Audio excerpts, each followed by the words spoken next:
Bonjour et bienvenue à ce nouvel épisode de l'École de la vie. Quel bonheur que vous me choisissiez encore pour passer du temps, pour que je vous accompagne dans votre vie. Je reçois tellement de beaux messages, des moments où je fais partie de votre vie. Fait que c'est vraiment, vraiment le fun. Donc, merci. Je sais que le temps, c'est une ressource dont plusieurs personnes manquent. Donc, que vous choisissiez d'être ici, c'est vraiment quelque chose qui me touche. Je le prends pas à la légère. Donc merci d'être là. Merci de choisir l'École de la vie.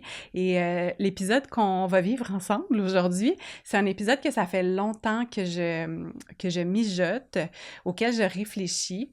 Je voulais trouver la bonne personne. Elle s'est imposée d'elle-même, mais c'est pas elle qui s'est imposée, mais quand je pensais à ce sujet-là, j'avais une personne en tête et c'est mon invitée d'aujourd'hui. Donc, c'est Alexandra Picard-Sioui, qui est une magnifique femme de la nation Huron-Wendat. Elle n'est pas juste de la nation Huron-Wendat, elle est maman, elle est belle-maman, c'est une amoureuse, elle est également doula à large spectre. C'est une femme qui porte tellement de sagesse et qui arrive à tisser tout ça avec tellement de finesse. Je l'admire énormément. J'étais extrêmement honorée qu'elle accepte mon invitation. Elle habite évidemment loin du studio où j'enregistre, mais parfois les choses s'alignent et c'est aujourd'hui que ça se passe, notre rencontre finalement, parce que j'avais évidemment envie de parler. Ben, je dis évidemment, c'est peut-être pas évidemment pour tout le monde, mais pour moi, de parler du processus de réconciliation, de décolonisation, ça fait beaucoup partie de mon champ de sensibilité parce que, ben, vous savez, à l'École de la vie, c'est l'épanouissement personnel, mais toujours au service du collectif, puis de considérer la perspective autochtone et les questions autochtones, pour moi, c'est primordial, c'est important. Et puis, de le faire avec Alexandra, je pense que c'est la meilleure personne parce qu'elle est aussi extrêmement sensible à plein d'autres sujets qui m'intéressent. Comme je vous ai dit, on a une amie en commune qui est Karine, Quantique Maman, que vous avez souvent entendu sur mon podcast. On dirait qu'on fait partie d'un groupe de femmes, même si c'était la première fois que je la rencontrais, qui œuvront ensemble à une mission qui est quand même, même si elle est sous différents angles, qu'elle est quand même commune. Donc c'était vraiment un privilège de m'asseoir avec Alexandra. Puis j'espère que vous allez apprécier cet épisode-là avec beaucoup d'ouverture. Je pense que peut-être qu'à certains moments de la conversation, il y a des choses inconfortables qui peuvent naître. Puis je vous invite à, même si c'est quelque chose qui est inconfortable, que vous êtes comme « Ah, c'est pas un sujet que ça me tente d'entendre », de peut-être juste, même si c'est inconfortable, essayer de rester là, de voir s'il y a quelque chose qui peut émerger. C'est un sujet qui m'est vraiment cher, donc je vous remercie d'ouvrir votre cœur puis d'entendre cet épisode-là. Pour vous présenter rapidement Alexandra Picard-Sioui, comme je vous ai dit, elle est de la nation Huron-Wendat. Elle est à la base formée en nutrition. Par la suite, elle s'est formée comme doula large spectre. Elle est d'ailleurs allée à l'école de Karine et de Mélanie Chevary, l'école quantique. Puis, elle est aussi entrepreneur, donc avec son entreprise Yawinon, qu'elle a fondée il y a 3 ans, qui vraiment crée le pont entre les savoirs ancestraux, la sagesse ancestrale, de son peuple avec la modernité, puis venir infuser tout ça, avec tout ça, toute l'expérience du féminin, la sagesse de la matrescence, de l'enfantement. Donc, ça crée vraiment un mix qui est tellement, tellement intéressant, puis qui vient donner beaucoup de dimension puis de profondeur à des questions, parfois, je trouve qu'on aborde dans l'espace médiatique de façon un peu superficielle et très mentale. Fait que je vous invite à descendre dans le cœur puis de voir qu'est-ce qui va émerger pour vous de cette belle rencontre-là. Et juste avant que je vous laisse dans ma conversation avec Alexandra, je voulais remercier notre partenaire pour cet épisode, qui est Zora Biocosmétiques. Si vous écoutez l'École de la vie, vous êtes familier avec cette compagnie que j'aime beaucoup, qui a été fondée par une amie à moi, Mélissa Harvey, Zora Biocosmétiques, qui offre des produits d'origine naturelle, biologique et équitable. Mélissa, elle a fait un stage quand elle était un peu plus jeune au Maroc, et là, elle a découvert l'huile d'argan, puis ça a été comme une histoire d'amour avec avec cette matière-là. Donc, elle fait affaire avec des coopératives de femmes berbères au Maroc pour s'approvisionner. Puis, elle va essayer d'aller rajouter des ingrédients qui sont locaux aussi. Donc là, aujourd'hui, je voulais vous parler, je vous ai déjà parlé d'un sérum que j'aime beaucoup, là, avec de l'argent pur. Mais là, ce que je fais en ce moment, parce que c'est une transition de saison, puis moi, aux transitions de saison, je sais pas pour vous, mais moi, ma peau, elle devient vraiment assez plus ce qu'elle veut, là. De la misère avec la transition. Donc, je l'accompagne avec l'hydratation vraiment beaucoup. J'en ai besoin, juste venir rééquilibrer tout ça. Et Mélissa m'a envoyé le trio Biomagie. Ça me fait vraiment rire le nom. Je suis comme, on dirait que je me sens comme une petite sorcière là, quand je fais ça. Mais en gros, je vais juste vous... Les 3 étapes, là, c'est 3 produits qui sont fantastiques. Il y a un produit qui est un sérum liftant. Et là, c'est avec de la subérine. Puis ça, c'est une molécule fantastique parce que ça vient du liège et ça vient comme lisser. Il y a comme quelque chose qui se passe avec la peau qui fait vraiment du bien. Tu sais, quand on se sent déshydraté, puis comme, c'est vraiment, vraiment le fun. Et après ça, on rajoute là-dessus la crème pour les yeux Aura, qui fait vraiment du bien aussi avec de l'huile d'argan. Là, vous sentez vraiment la richesse de l'huile d'argan. Et ensuite, je viens rajouter le C Nature. Et là, la vitamine C, si vous n'avez pas ça dans votre routine de soins, renseignez-vous sur la vitamine C. C'est un produit qui est bon pour toutes les sortes de peau. Ça vient vraiment aider le processus du collagène, ça va aider à la cicatrisation si vous avez des taches brunes aussi, puis de façon générale, juste de venir créer une espèce de petit protecteur avec les radicaux libres, les toxines de l'environnement, la pollution atmosphérique, tout ça. Donc, vraiment juste de comme, venir créer un petit filtre protecteur. Fait que c'est vraiment le fun de venir incorporer cette routine-là. Là, j'expérimente cette routine-là depuis quelques semaines et j'adore.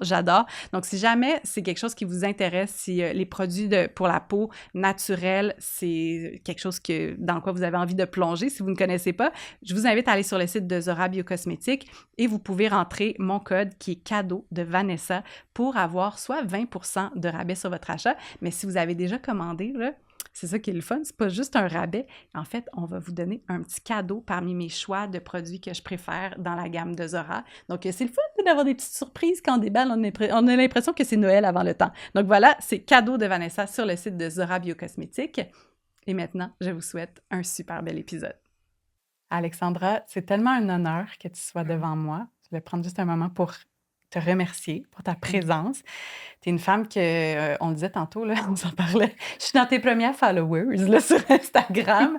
Vraiment, je t'admire de loin depuis plusieurs années. Quand je pense à toi, je sais pas pourquoi c'est cette image-là, puis peut-être qu'elle sera pas évocatrice pour toi, mais je te vois comme tissée, avec beaucoup de délicatesse, plusieurs sujets qui m'intéressent beaucoup, qui m'habitent. Donc, on dirait que pour commencer notre entretien, je sais pas, j'aurais comme le goût de... Je veux être directive, mais pas trop. Fait que je me dis, j'ai envie juste de commencer par te demander qu'est-ce qui t'anime le plus dans cette saison-ci de ta vie, en ce moment-là, quand on s'assoit. Ben oui, Vanessa. Cool. J'ai envie d'abord aussi de nommer que j'arrive dans un espace d'honneur qui est partagé. Puis j'arrive aussi dans un espace avec beaucoup d'humilité, beaucoup de grâce aussi. Puis j'ai envie que ça soit un peu les fondements de cette conversation-là, qui, je pense, sont des valeurs en réciprocité qu'on partage. Fait que merci. Merci de le nommer. Alors, le tissage actuel dans ma vie, c'est intéressant. Je ne m'attendais pas à cette question-là. En fait, je tisse beaucoup de choses. Je pense qu'en ce moment, je suis peut-être cette image de l'araignée avec plusieurs pattes qui travaille sur plusieurs plans. Autant d'un côté entrepreneurial, autant d'un point de vue familial, autant dans plusieurs archétypes qu'on visite en tant que femme. Oui, en tant que femme, puis aussi par champ d'intérêt dans vers quoi aussi je veux me diriger dans la mission que je porte.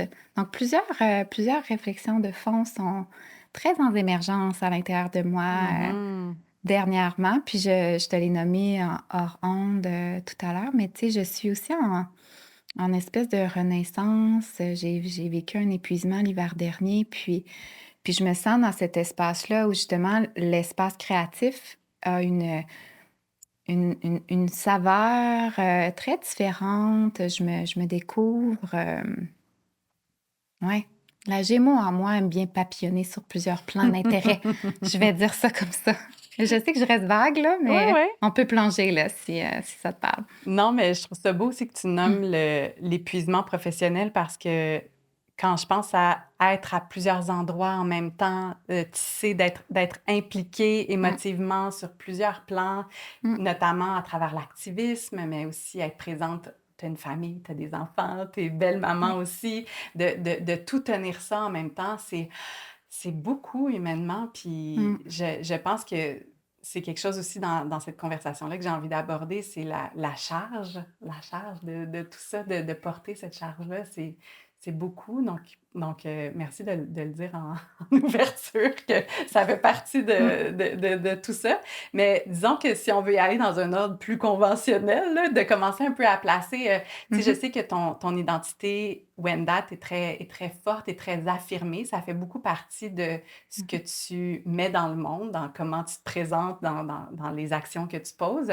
Puis je me demandais, est-ce que est-ce qu'elle a toujours été aussi affirmée? Est-ce que ça fait partie de toi depuis que tu es jeune ou il y a eu comme un catalyseur, un moment où là, il y a vraiment eu une affirmation? Puis ce n'est qu'une de tes identités, ton identité Wendat. Mhm. Donc, on pourra parler aussi de l'identité de mère, de l'identité de femme, mais celle-ci en particulier, est-ce qu'il y a eu un moment? Est-ce que tu as un souvenir ou... Je pense que l'identité, c'est quelque chose que l'on tisse toute la vie, Ouais, mais puis qui bouge, là. qui bouge, qui est Ouais, en constante évolution. Puis je pense que l'identité autochtone est multicouche oui. et qu'il y a plusieurs espaces qu'on visite en tant que... En tout cas, ben, en fait, je vais faire une parenthèse d'emblée. En fait, en plongeant dans le sujet autochtone, c'est important pour moi de venir nommer qu'en tout temps, je parle en mon nom à moi. Ouais. Parce que c'est quand même intéressant de le déposer parce que Mhm. parfois, dans les conversations, on peut venir attraper notre mental à venir faire des généralités parce qu'on rencontre une personne d'une culture. Puis je tiens à le préciser parce qu'on m'a parfois instrumentalisé en ce sens.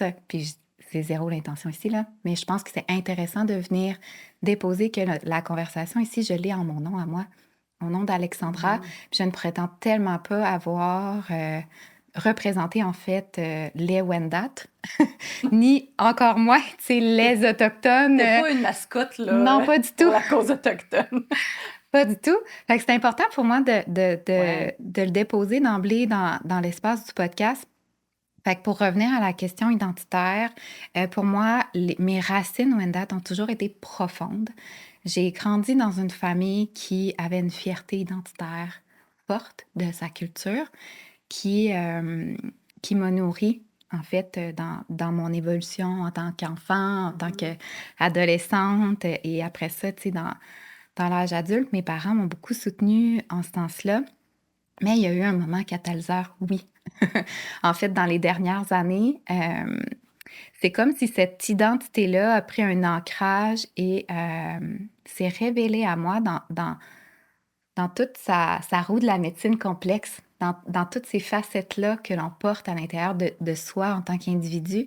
Et ça a été mon dernier enfantement de mon garçon qui a 5 ans aujourd'hui, qui m'a amené sur le chemin de me développer un intérêt envers le monde de la femme, le monde de la naissance. Mais au-delà du monde de la naissance, je me suis découvert un profond intérêt à reconnecter et connecter, dans le sens où ça a toujours fait partie de moi, mais ça m'a permis, je pense, de voir cette facette de moi en tant qu'identité Wendat à travers le monde de la naissance et de la renaissance, Mm. de devenir doula de plusieurs espaces parce que tu sais, j'ai la formation de quantique doula. Donc, à travers ce processus d'enfantement-là et ensuite, tu sais, dans le postnatal que j'ai vécu avec mon enfant, j'ai touché à une dimension identitaire à l'intérieur de moi, oui, Wendat, et de femme et de mère, très catalyseur dans cet enfantement-là, qui m'a amené, je pense, à toucher encore plus profondément à mon essence profonde, à qui je suis. Je crois beaucoup, en fait, Mhm. bien entendu, à ce pouvoir de transformation qui est l'enfantement. Puis, ben, c'est comme ça que je l'ai expérimenté. Ça a été mon premier enfantement physiologique. J'avais eu une césarienne, fait que ça a été une toute autre expérience pour la naissance de ma fille. Puis je pense que ce processus-là a débuté bien avant. Mhm. Mais l'espèce de petit spark, là, maman, Ouais. comme, tu sais, si je m'étais écoutée à 100%, bien honnêtement, j'aurais reviré ma vie à l'envers du jour au lendemain. Ah ouais? Ouais, Parce que quoi t'a touché? Parce que chaque enfantement est est un portail de transformation très puissant. If you know, you know.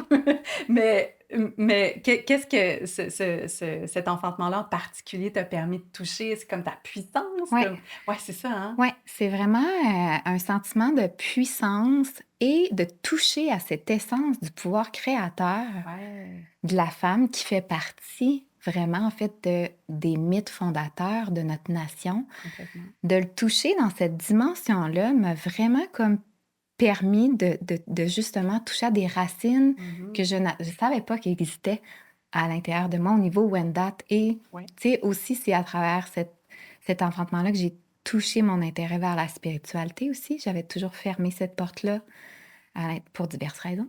Mhm. Mais ouais, c'est à travers ça que ça s'est rouvert. Puis, bien qu'on peut venir stigmatiser hein, la spiritualité autochtone, de reconnecter avec cet aspect-là dans ma vie m'a permis aussi d'être honnête envers qui je suis, puis qu'est-ce que je porte. Mhm. Ouais. Puis pour les gens qui... T'as évoqué brièvement un des mythes fondateurs. Ouais. Est-ce que tu as envie de nous raconter un petit peu? Je trouve que c'est beau aussi d'en Mm, parler, puis c'est tellement des belles images, puis il y a pas beaucoup de gens qui connaissent ces mythes-là. Est-ce que tu as envie d'un petit peu en tellement. parler? Ouais, Ouais, on dirait que je ouais. t'ai mis. Ah! Mais moi, je trouve ça Oui, vraiment beau, puis mais tellement moi aussi. je sais pas, moi, ça habite beaucoup aussi ma façon de percevoir le monde depuis Tout à que... fait. C'est l'heure du conte, les amis. T'es pas Ben, je obligé, vais là. pas Non, raconter le non, conte je sais. au complet parce que pour diverses raisons. Ouais, De un, on n'a pas l'espace-temps. c'est ça. Et de deux, je pense qu'il y a des meilleurs conteurs dans ma communauté Ouais. que moi. Puis pour moi, c'est important d'honorer ça. Mais je peux parler de comment je me connecte Oui, avec c'est ça. le mythe fondateur de notre nation, Wendat. En fait, c'est... puis même, maintenant, je fais une autre parenthèse, là. Je trouve que même le mot mythe, tu sais, attends, je mange pas mes mots, là. Il y a un espace à l'intérieur de moi qui me dit, est-ce que c'est colonisé, ce De mot-là? dire mythe. C'est Le comme de mot dire, un oh, mythe. la petite histoire fantaisiste, là. Oui, quand Ouais, on mais lit la ouais, ouais. définition d'un mythe, c'est quand même ça. Tu sais, je me souviens plus par cœur les définitions du Larousse, là. Mais tu sais, s'il y a quand même un fait irréel. Mhm. Puis, bien entendu, qu'on peut venir questionner tout ça, tu sais, dans le sens où le mythe fondateur dit qu'il y a une femme qui est tombée du ciel.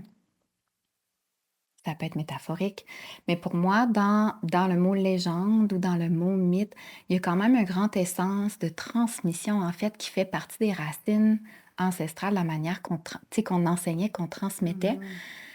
Alors, ouais, je dépose juste comme ça à l'intérieur de la conversation, d'être ouvert je pense que c'est en fait un immense legs qui est millénaire, en fait, le mythe fondateur Wendat qui a traversé tellement de profondeur et c'est un mythe qu'on retrouve dans diverses nations au Québec et même dans le monde. Alors, c'est intéressant de se déposer avec cette vibration-là. J'aimerais ça la nommer comme ça, cette Mhm. vibration de la création du monde Ouais. selon notre vision, tu sais. Puis après ça, ben, tu sais, chaque nation, chaque culture peut l'avoir exprimée d'une manière Mhm. qui est différente, mais c'est beau de voir ces corrélations-là finalement à travers les cultures. Bon, ceci étant dit, selon les Wendat, en fait, c'est une femme qui est enceinte, qui habite dans le monde-ciel. Donc, pour nous, on appelle le dôme céleste, qui est un village Wendat et qui va venir vouloir puiser médecine aux racines d'un arbre pour se soigner parce qu'elle est malade. Et en grattant dans le sol, un grand fragment va arriver et elle va chuter dans le ciel, en chute libre, avec l'arbre. Et à sa rescousse va venir des outardes, venir l'attraper sur son dos, parce qu'ils ne veulent pas laisser cette femme aller mourir dans l'eau, parce qu'à l'époque, il n'y avait pas de terre sur la terre, il n'existait que le ciel et l'eau. Et le monde animal, finalement, marin et ben, les oiseaux. Donc, les outardes vont venir attraper Yatanzik, hein, qui est la femme qui est descendue du ciel, qui est venue du ciel. Puis là, les outardes vont comme demander soutien, puis je vais faire la version courte, là, pour pouvoir ensuite demander le soutien de la grand-mère tortue qui va venir recevoir Yatanzik sur son dos. Puis Yatanzik va venir créer la terre à partir de la terre qui était tombée avec les racines de l'arbre, avec elle, qui était tombée dans les profondeurs de l'eau, de l'océan, on pourrait l'appeler comme ça, et que c'est des animaux qui sont venus en soutien à elle pour venir lui offrir cette possibilité de créer avec les profondeurs de la terre et des eaux profondes. Fait qu'on peut faire bien des parallèles avec des Mm. conversations dans la spiritualité, notamment. Et c'est grand-mère Crapaud qui aura offert son soutien, qui aura réussi à les récolter finalement, la terre pour que Yatantik puisse créer la terre. Et par la suite, elle va enfanter d'une fille qui, elle, à son tour, va venir enfanter Yuskeha et Tawiskaron, qui sont deux jumeaux, qui vont venir représenter l'ordre et le chaos. Donc, Yuskeha, c'est un peu l'harmonie sur Terre, et puis il va venir créer l'harmonie sur Terre, et Tawiskaron qui va venir créer le chaos. Donc, tu sais, les falaises, les tornades, les grands vents, les trucs plus destructifs Mhm. qu'on connaît de notre mère, la Terre. Et Yuskeha va venir créer la vie humaine, le règne végétal pour qu'on puisse se nourrir, etc., etc. Donc, c'est un peu ça, le mythe fondateur. Je pourrais encore, tu sais, Ouais, il y a ouais. encore plus de profondeur à aller exprimer ici, mais voici notre C'est vision du monde. c'est tellement, on dirait que ça vient asseoir ou ancrer tellement la base de perspectives qui sont différentes. Je t'entends raconter ça, puis j'ai des frissons parce que je pense juste à comment je me suis fait raconter le monde à travers la lentille du christianisme, qui est l'héritage d'où j'arrive. Puis je suis comme, ah, ben oui, moi, En tout cas, je n'ai pas besoin de vous le raconter, mais quand même, là, que la femme est créée d'un morceau d'Adam. Tu sais, juste ça, tu es comme à quel point c'est deux perspectives sur le monde différentes qui vont venir informer le reste, la manière dont on interagit avec notre monde, qu'on Mm. interagit entre humains, qu'on Mhm. interagit avec le reste du vivant. C'est tellement profondément différent. Puis ça vient, ouais, ça, Mm. c'est pas juste c'est pas juste une histoire. Il y a quand même quelque chose qui vient aussi informer D'où on vient. d'où on vient. Puis de là, la relation de la femme avec la terre, parce que c'est la Mhm. femme qui va venir créer Ouais. notre mère originelle. Mhm. C'est Yatantik qui vient créer la terre. Et c'est pour ça que, je veux dire deux choses en même temps, la Gémeaux en moi. Commençons par, ben, je veux nommer le parallèle que plusieurs féministes autochtones viennent faire avec ce mythe fondateur-là, avec le cycle créateur de la femme. Ouais. Lorsque il y a un fragment qui se crée dans le monde ciel et que Yatantik tombe, on vient faire le parallèle avec le fragment qui se passe à tous les mois à l'intérieur de notre système créateur, notre système menstruel, disons-le ainsi, avec l'ovulation.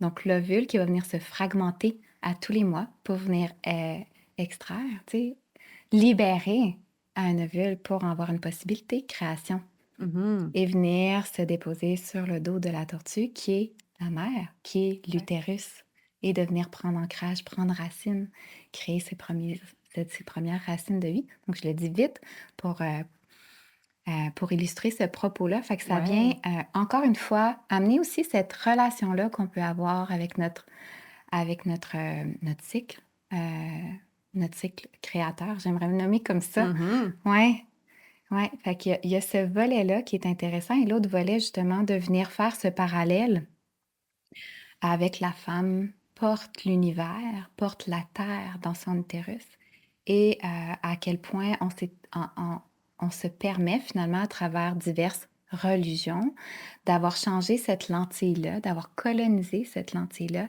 et d'être venu d'être venu coloniser les utérus des femmes et de venir coloniser la terre. Mm. Fait que c'est intéressant de venir déposer ces conversations-là, puis de venir se re-questionner sur quelle est notre relation avec la Terre et quelle est notre relation avec les femmes dans notre société quand on connaît l'histoire qui a été traversée ici, qui Ouais, sont les fondations de notre pays qu'on appelle aujourd'hui le Canada, tu sais. ouais, Mm. ouais. Puis quand tu dis le mot décoloniser, puis comment on a colonisé le corps des femmes, c'est tellement, je trouve tellement que c'est un mot qui est je vais pas dire à la mode, mais qu'on entend de plus en plus fréquemment. On l'utilise pour plusieurs causes, décoloniser. Puis je me questionne beaucoup sur ce mot-là, puis j'ai envie de t'entendre aussi puis, sur ta perspective ben, de un, décoloniser, ça passe par quoi? Puis ce que tu décris, puis c'est pour ça que je t'ai invité, c'est que tu les traces, ces parallèles-là, oui, parce que l'attitude colonisatrice envers de groupe d'humains à un autre, il se passe aussi sur le corps des femmes et Mhm, aussi envers la nature. Donc, mhm, la colonisation, elle est beaucoup plus large, puis elle est aussi à l'intérieur de nous, cette attitude-là, tu sais, qu'on le veuille ou pas, il y a quelque chose en nous à déconstruire par rapport à la colonisation. Puis c'est plus profond, des fois, j'ai l'impression que ce qu'on évoque, tu sais, c'est gros, la décolonisation. Puis j'ai envie de t'entendre là-dessus parce que je sais pas où est-ce que j'étais entendu dire ça, je me rappelle plus exactement, mais tu parlais du poids de la décolonisation, à qui ça revient de mm, décoloniser. Puis je me suis aussi beaucoup questionnée là-dessus parce que on dirait que vite, vite, on se dit, ben ça vient, la responsabilité vient aux gens qui ont colonisé de défaire l'affaire qu'ils ont ouais, faite. Mais là, après, de moi me dire, ben on porte tout le monde un peu des parties colonisatrices en nous, ouais. de un. Puis c'est aussi facile de dire, ben, on va remettre ça à l'extérieur de nous, mais aussi de faire ce processus-là à l'intérieur de nous, mais aussi, tu parlais entre, est-ce que ce sont les allochtones, donc les non-autochtones, ou est-ce que c'est aussi une partie qui revient aux autochtones? C'est comme, qui décolonise, puis comment est-ce qu'on décolonise? C'est une question en 12 volets là, que je viens de te poser, mais ça a fait beaucoup émerger de questions pour moi d'entendre ce mot-là, Mm, puis de l'entendre le relier avec le mythe fondateur. mhm. J'ai envie Est-ce que je peux te revirer une question avant? Qu'est-ce Vraiment, que ça l'évoque pour toi, tout à fait. la colonisation ou la décolonisation? Je serais Mhm. curieuse de t'entendre. Ouais. Ben, c'est comme si je voyais quelque chose de l'ordre d'un système dans lequel je suis, puis que je porte en moi, puis que je pense qu'il peut ne pas être conscientisé, Mhm, puis que ça peut juste être la façon qui est normalisée d'interagir avec le monde, puis d'interagir à l'intérieur de moi. mhm, Puis je pense que quand je pense quand ce mot-là est évoqué, je vois je vois quelque chose dans je sais pas comment dire, il y a comme une dualité de comme colonisateur, colonisé. Puis au fil des ans, on dirait que de plus en plus, je conscientise qu'il y a ça en moi, puis que j'ai de la misère à porter cette identité-là mhm, colonisatrice. Puis c'est là qu'il y a comme une dissonance ou une résistance en moi. Puis je pense que c'est mm, peut-être un des freins dans la réconciliation. C'est comme, c'est pas confortable de porter cette identité-là, puis de regarder ces parties-là en moi qui colonisent, qui ont ces attitudes-là encore, qui sont dans ma façon d'être dans le monde. Je le suis encore colonisatrice, mais en même temps, c'est super difficile à porter puis à avoir une clarté là-dessus parce que c'est des fois dans des angles morts. Fait que, en tout cas, c'est ça que ça évoque pour moi. mhm, Puis c'est ça. Puis la colonisation, mais il y a comme, moi, quand j'entends ce mot-là, il y a beaucoup de colère aussi. Tu sais, il y a de la colère parce que je ressens de la colère à propos de la colonisation qu'il y a sur le corps des femmes, puis que je sens qu'il y a eu sur mon propre corps, tu sais, puis sur tout à ma fait. propre identité féminine. Fait que j'ai aussi, tu sais, c'est comme j'ai ces Ouais. deux places-là qui, je suis autant déclenchée par la colonisation qu'il y a eu sur moi que la colonisation que je porte et que je mets encore dans le monde. Fait que c'est ça, beaucoup de parties à Mhm. réconcilier à l'intérieur, tu sais. Merci. Merci de le nommer avec autant d'honnêteté, d'intégrité, parce que c'est pas confortable, on va se le Mhm. dire, d'accepter qu'il y a ces espaces-là en soi. Ouais. Puis je pense que c'est une clé qui est importante pour marcher ce fameux chemin, si on peut le dire Mhm. ainsi, de la fameuse décolonisation, Ouais. et de venir s'avouer que c'est tout interrelié. Puis ça rejoint en fait mes valeurs Mhm. et de l'essence, tu sais, justement, de nos valeurs Wendat et voire même plusieurs valeurs autochtones, qui est représentée souvent par la roue de la médecine autochtone, mais par exemple. Donc, tout le vivant est interrelié. Nous sommes tous dans cet écosystème. Mhm.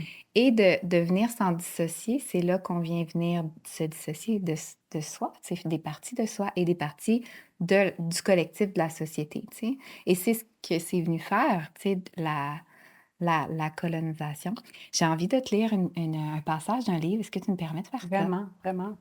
Pour ce parallèle-là, j'ai amené le livre Eate Nonha, j'espère que je parle bien le Wendat en ce moment, de Georges Sioui, puis qui a une citation dans son livre d'une femme qui est le livre, je vais vous le dire là, ici, c'est Our Bodies, Ourselves, qui est écrit par Cook, puis qui dit les femmes sont le premier environnement. Nous sommes une incarnation de notre terre-mère. Les relations qu'entretiennent les générations avec la société et avec le monde naturel découlent des corps féminins. Avec nos corps, nous nourrissons, maintenons et créons des relations connectées et une forme d'interdépendance. C'est ainsi que la Terre est notre mère, disent les ancêtres, et c'est ainsi que nous, les femmes, sommes la Terre. Hmm. Je trouve qu'il y a beaucoup de couches dans ce partage-là qui font écho avec ce que tu viens de déposer, euh, dans justement accepter cette interreliance entre le corps de la femme et, euh, et là, justement la nature, le territoire, la terre, et de venir justement accepter cet inconfort-là, de se dire, OK, le système colonisateur qui est fondateur de notre pays, est venu nous éloigner de cette interreliance avec la Terre et interreliance avec le vivant pour venir inverser le rôle que les femmes avaient de manière traditionnelle dans nos sociétés, qui m'amène à déposer la définition du matricentrisme. Mhm. Euh, Parce que souvent, dans les discours féministes, on peut beaucoup parler du matriarcat versus le patriarcat. Et c'est important de venir nommer, en fait, que pour les nations autochtones, il existe plus ou moins cette notion-là je veux pas dire le mot autochtone pourrait s'éclater comme dans le monde, mais au Québec, à tout le moins, puis j'oserais penser même qu'au Canada, on pourrait éclater ça, il n'existe pas vraiment de matriarcat. Dans le mot arca existe le mot pouvoir, le mot hiérarchie. Et Hmm. dans nos sociétés traditionnelles, là, je vais le ramener au Wendat, mais on peut encore une fois l'élargir, la femme n'est pas au pouvoir, elle n'est pas hiérarchique et au-dessus de. Elle est au centre. De là, le mot matricentrisme. Donc, la femme, elle est au cœur, elle est au centre de nos nations, et ce, en complémentarité des rôles avec le genre masculin ou voir les autres identités de genre qui ont tout un rôle complémentaire à venir offrir au sein de la société. Et ça, c'est une nuance assez importante à venir déposer dans justement même de comment on nous a raconté l'histoire. Ça, on parlait à la blague de nos courses en un au Mhm. secondaire. On a tous entendu de les Iroquois sont matriarcales, puis les Oui, oui. Algonquins sont patriarcales. Premièrement, ces deux affirmations sont fausses. Parce qu'il n'existe pas justement cette notion de hiérarchie, de pouvoir au sein de nos nations. Fait que ça, c'est quand même intéressant de venir décoloniser cette vision-là Mhm. de décrire nos sociétés qui est teintée par une lentille C'est ça. qui n'est pas la nôtre. C'est ça, de raconter l'histoire du point de vue de gens qui regardent, puis Oui, là, de prendre le point de vue de la personne qui regarde ouais, selon tout ce qu'il y a derrière, tout le bagage, c'est sûr que ça vient créer comme, ouais, ça vient distorsionner, là. ouais, Mm. tout à fait. Tout à fait. Donc, les sociétés matricentriques, c'est justement la place de la femme pour son rôle de création qui Mhm. la relie à la terre, qui est notre mère originelle. Et toutes les actions sont un peu faites en prenant soin de cette relation-là envers la terre, envers la mère, envers les femmes. Tout Ouais. ce qui est bâti dans nos sociétés tourne autour de ça.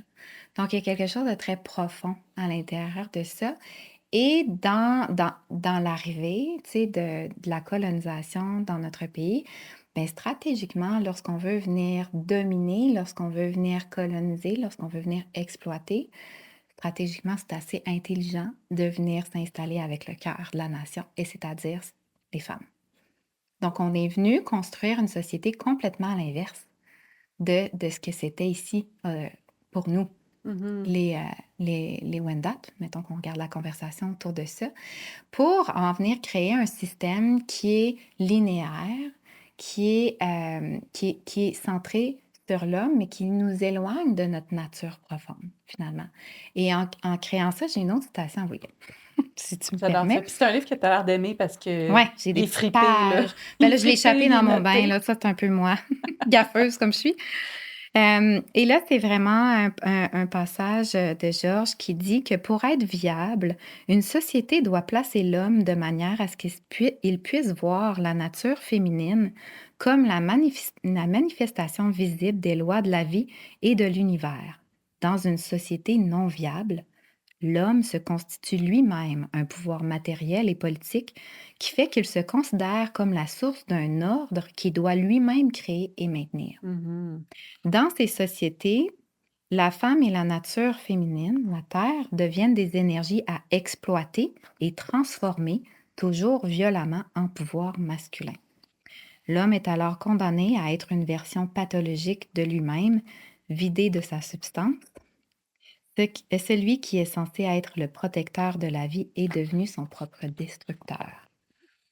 Ouh! Ceci explique cela. C'est une vision que je trouve Ouais, très intéressante à plusieurs mots de ouais. notre société. On peut en discuter, bien entendu. Il ne faut pas venir romantiser non plus les histoires et tout ça. Mais je trouve, en tout cas pour moi, dans toutes les cellules de mon corps, ça fait beaucoup de sens avec les comportements autodestructeurs qu'on peut avoir envers Mhm. nous-mêmes et aussi qui existent envers la Terre, envers les femmes et bien d'autres pans de Mhm. notre société. Et qui peut aussi expliquer même euh, que l'homme s'éloigne de sa propre nature, qui est de venir être le gardien des femmes. Ouais. Et le village traditionnel Wendat, j'aime beaucoup les images, j'aime beaucoup les définitions. Mais lorsqu'on regarde un village traditionnel Wendat, on comprend le matricentrisme dans la matière, tu sais. Et un village Wendat, c'est les maisons longues, entourées d'une palissade. Et le rôle des femmes, c'est être gardienne du village. Donc, c'est de nourrir, c'est de transmettre aux enfants, d'observer, d'accompagner. C'est d'être au cœur du système qui est politique. C'est d'être au cœur du moteur économique de par l'agriculture. Donc, on est au cœur de un peu toutes les petites pattes d'araignée qu'on Mhm. déposait tantôt. Et autour, en périphérie, sont les gardiens, c'est les hommes. Les hommes gardent un peu la palissade, tu sais. Ouais. Et c'est eux qui sortent du village. C'est eux qui vont à la chasse, qui vont à la trappe, qui vont à la pêche, qui font le commerce et les échanges et qui ouvrent leur voie au niveau politique. Tu sais. Et c'est là qu'on voit que justement, en tout cas dans ma conception, il y a un beau parallèle à faire avec l'équilibre du masculin et du féminin Mhm. qu'on l'on porte à l'intérieur de soi, comme tu le parlais tantôt par rapport à venir décoloniser, et aussi à l'extérieur de soi dans notre société moderne d'aujourd'hui. Donc, pour revenir, on est venu faire un gros... Tout ça était très pertinent. Je vois comment ça vient. Regarde, elle tisse, elle tisse. La Gémeaux veut dire beaucoup de choses. Tout ça pour revenir à de la décolonisation. Dans ce que tu exprimes, tu exprimes, c'est intéressant de venir justement, pour moi, partir de soi. Mm. Et il y a un grand pouvoir transformateur qui est là, je pense. Et c'est pas tout le monde qui est prêt à venir justement s'asseoir dans ce fameux inconfort que tu nommes. C'est pour ça que je pense que c'est important de le nommer, puis de venir le normaliser. Parce que des fois, l'inconfort, on veut un peu le tasser. Mhm. C'est humain, c'est Ouais. normal. Et cet inconfort-là, je pense que par contre, c'est les deux parties qui doivent le regarder. Je pense que c'est une responsabilité qui est partagée. Il faut s'avouer que la colonisation nous a tous touchés. Oui. peu importe l'identité que l'on porte, on navigue dans un système, dans une énergie qui est coloniale. Il y en a que ça fait plus longtemps dans leur lignée que c'est comme ça que pour d'autres. On a donc des vécus, des histoires et des relations avec la colonisation qui est bien différente d'une identité allochtone versus autochtone. Mhm. Mais cette espèce d'énergie coloniale, on la partage.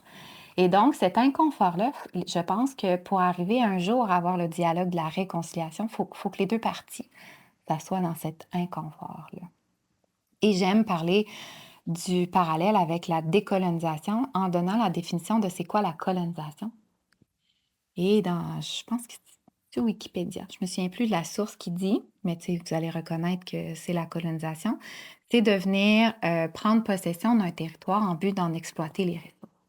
Donc, j'aime beaucoup amener l'image de l'espèce d'entonnoir, tu sais, de comme on est venu vouloir prendre possession des terres et des territoires pour venir prendre Mhm. et exploiter des ressources d'une terre et d'une mer.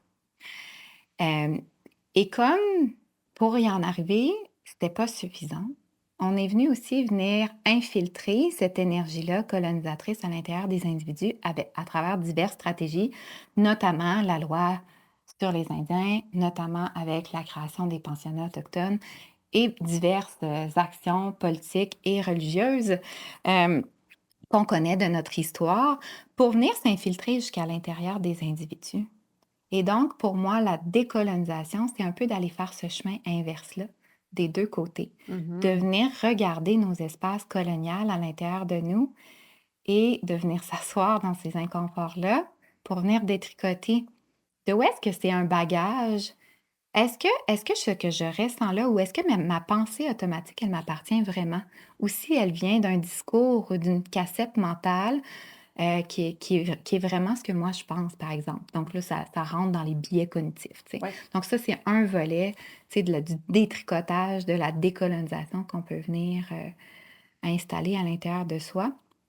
Mais sinon, j'aime beaucoup parler de la décolonisation à partir d'un espace du cœur et de venir créer la distinction entre la compassion et la compréhension. Mm. Je pense que dans notre société actuellement, on intellectualise et on est beaucoup dans un espace mental par rapport à la réconciliation, par rapport à la décolonisation, et on vient adresser des concepts ici. Mais est-ce qu'on vient créer vraiment le lien et la liaison avec ce que ça nous fait vivre ici?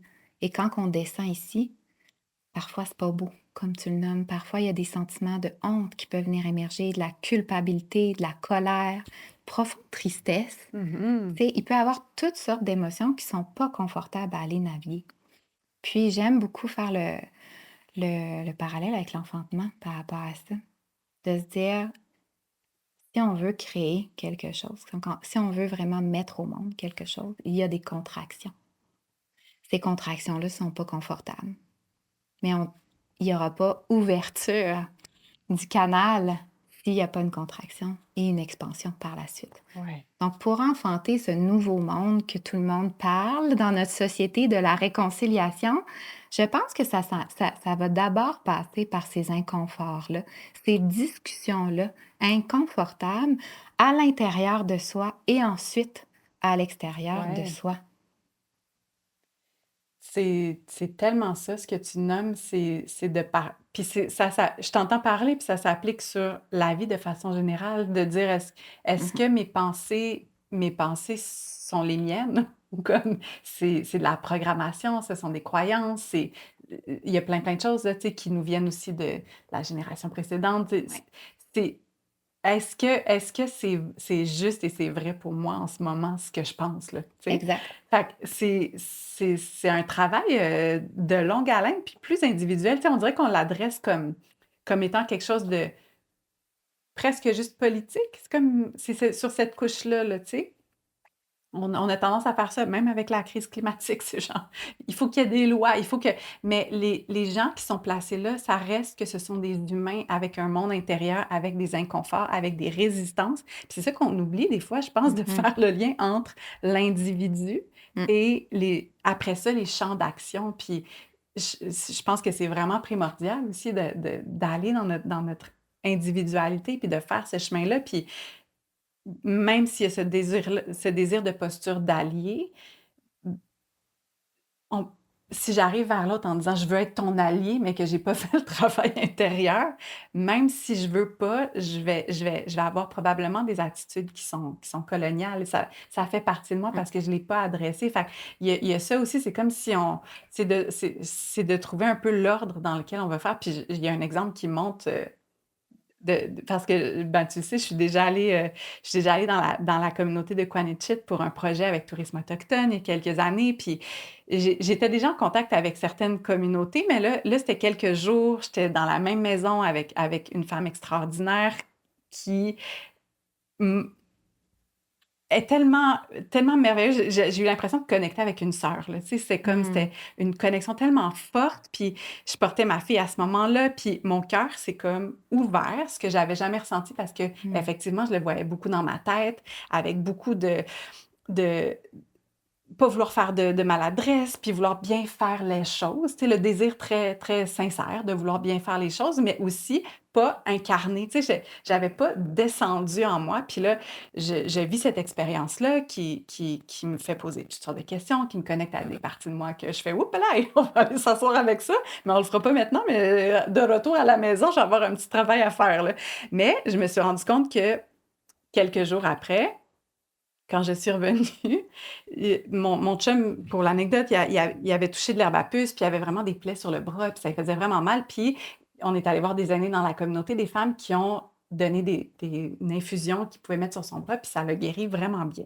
Mmh. Puis là, moi, j'étais tellement comme: «Waouh! Comment ça se fait que ces savoirs-là, on n'y a pas accès, puis que c'est tellement pas valorisé?» Puis là, j'étais comme: «Il faut qu'on fasse une pharmacie autochtone». Puis comme là, moi, j'étais dans le plan d'affaires, là. Puis là, j'étais comme puis là, je suis partie, là, j'ai spiné, puis là, je suis comme: «OK, puis là, ça va être notre» puis là, je voyais, là, le modèle d'entreprise, puis là, en m'asseyant quelques instants, j'ai fait: «Tadadam! C'est ça que tu es en train de faire encore, là, de Mmh. faire quelle belle richesse, comment je peux l'exploiter?»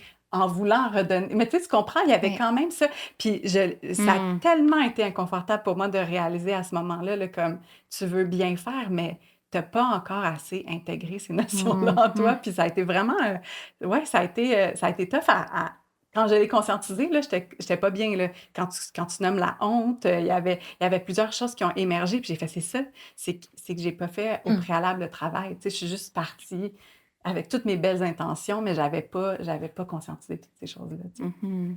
Mmh. Tout ça. Mmh. Pardon? Est-ce que ça faisait un temps que tu te retenais? Ouais, c'est ça. Je voulais pas t'interrompre. Tu comme: «Son élan Là, je va-tu vais le finir?» sortir. Donc ceci étant dit,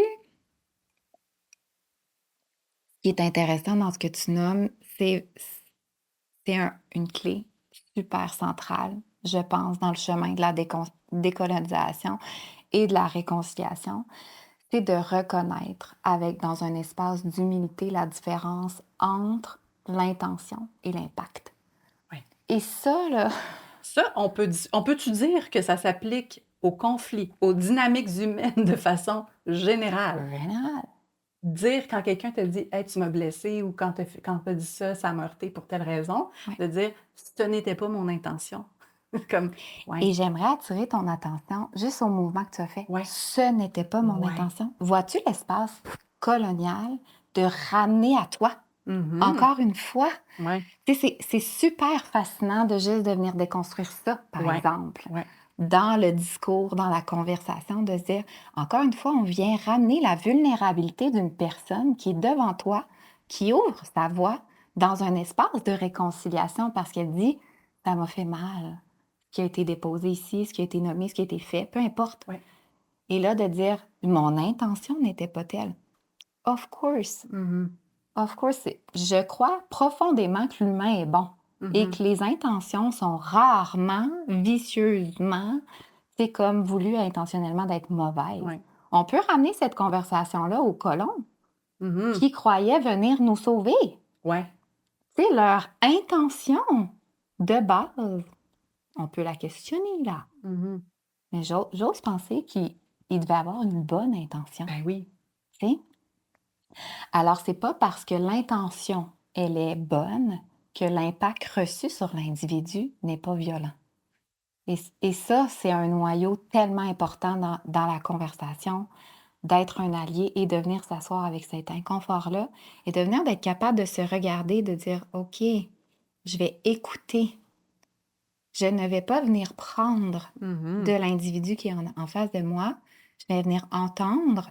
Puis ensuite, lorsqu'on a entendu, il y a une part de responsabilité qui vient après, de venir reconnaître le tort qui est créé, malgré l'intention qui n'était pas telle. Et dans la partie de la reconnaissance du tort, il y a après la réparation. Ce qui m'amène à faire le parallèle aussi avec la fameuse trend là, de la réconciliation. Là. Excusez là, de ne pas trop me filtrer. Vous voyez mon opinion un peu teintée ici. Ouais. Mais est-ce qu'on est vraiment rendu là en Mhm. tant que société? Est-ce qu'on a vraiment reconnu? Il y a eu des regrets de déposer dans l'histoire du passé. Et je ne dis pas qu'il n'y a pas eu des pas de géant, on en a parlé tout à l'heure. Il y a des grandes avancées. Mais est-ce que lorsqu'on parle du fameux mot réconciliation, il y a une réelle prise de responsabilité Mhm. individuelle qui est Mhm. prête à être entendue à l'intérieur de soi? Ouais. Tu dis ça, là, puis ça me fait penser, quand des fois j'ai des conflits avec mon chum, je ramène ça à moi, regarde. Non, mais je ramène ça à comme une expérience tangible de genre dans la petite vie quotidienne, là, tu sais, parce que on parle de grands concepts, tu sais, sur Mhm, des centaines d'années, puis des fois c'est dur de se relier à ça. Mais mettons, dans une dynamique de conflit, là, c'est juste, je veux pas ramener ça à mon histoire, mais je veux ramener ça à comme pour qu'on reconnaisse un peu ces mécanismes-là. C'est comme quand quelqu'un, je sais pas, il se passe quelque chose, mon chum me dit quelque chose, je suis heurtée, je viens le voir. mhm, Et là, et là je souhaite lui exprimer quelque chose. Mais si son désir, tu sais, si son excuse vient d'un désir de régler ça le plus vite possible pour passer à autre chose, parce que c'est pas le fun, la chicane, le conflit en ce moment, la chicane, mhm. en tout cas, ce moment-là qu'on est en train de vivre, il est pas bien avec, puis il veut juste s'excuser pour qu'on qu'on L'esquiver. redevienne à quelque chose de le fun, ben à ce moment-là, on saute des étapes. Puis je pense on a tout le monde probablement Mhm, déjà vécu ça, de se dire comme, mais je suis pas rendue à la réconciliation, j'ai besoin d'être entendue. Tu sais, juste mhm. ramener ça à quand vous vous chicanez avec quelqu'un pour, tu sais, juste pour venir l'ancrer en soi, là, de Ouais. comme, comment est-ce que c'est précipité, effectivement, peut-être, de Mhm. parler de réconciliation, même si, ultimement, c'est là où on voudrait aller. Tout à C'est fait. vers ça qu'on se On dirige. aspire tous à ça. Mais de mettre ça comme l'objectif immédiat, tu as raison, c'est Est-ce peut-être. qu'on est vraiment Ouais, rendu là? Est-ce qu'on est vraiment dans cette reconnaissance-là où ouais. on dit juste je m'excuse, puis après ça, on avance, Mhm, tu sais? Ah, mhm. c'est dit, là, tu sais? Ouais, les excuses ont été dites. C'est ça, Ouais. Mais là, exact. qu'est-ce que Est-ce ça que je implique? reconnais le tort? Puis est-ce que Ouais. j'ai pris le temps de me questionner comment je peux réparer? Mhm. Ouais. Non, mais c'est ça. Comment je peux réparer? Puis ça, c'est l'autre grande question, c'est comment est-ce qu'on rentre dans un processus de réparation pour qu'il y ait Mhm, une réconciliation? mhm, Comme qu'est-ce qu'il y a à réparer? Tu sais, mhm. les traces coloniales sont immenses. Je veux dire, les implications sont très, très grandes, là. Tout à fait. Ouais. Mais c'est pour ça que c'est intéressant d'aller dans une approche qui est, j'allais le dire en anglais, c'est comme qui part des bases, de Mhm. venir questionner les personnes concernées. Quel est ton besoin dans la situation? Ouais. Comment on peut réparer ce qui est là? Dans plein de paliers Mhm. de notre système et dans des relations. Ouais. Mais d'avoir cette humilité-là, de reconnaître, tu sais, de nommer, je m'excuse. Tu sais, mon intention n'était pas telle, mais j'honore ton vécu en ce moment. Comment je peux venir prendre soin? Comment je peux te soutenir dans ton besoin actuellement? Tu sais? Puis Mhm. à partir de là, je pense qu'on peut co-créer un espace qui est sincèrement d'un espace de compassion l'un envers l'autre. Mhm. Et je pense, bien humblement, que la décolonisation va passer beaucoup par la voix des femmes. Parce qu'on porte cette énergie de la création, Ouais. de la transformation de notre mère originelle. Mhm. Est-ce que c'est ça qui a informé ou qui a motivé l'angle de ton entreprise, de Yaoui Non? Parce que Tout à fait. c'est très axé sur le féminin, sur des soins pour les femmes, les rituels, les ateliers que tu offres. Est-ce que c'est ça, c'est C'est assez flagrant, hein? C'est assez- Je voulais juste le souligner, là, mettons qu'il y avait des gens qui avaient pas suivi la POC. Mais Ouais, ouais. tout à fait. Il y a une partie très activiste derrière Ouais, mon ouais, entreprise qui est finalement de ramener ces valeurs-là ouais.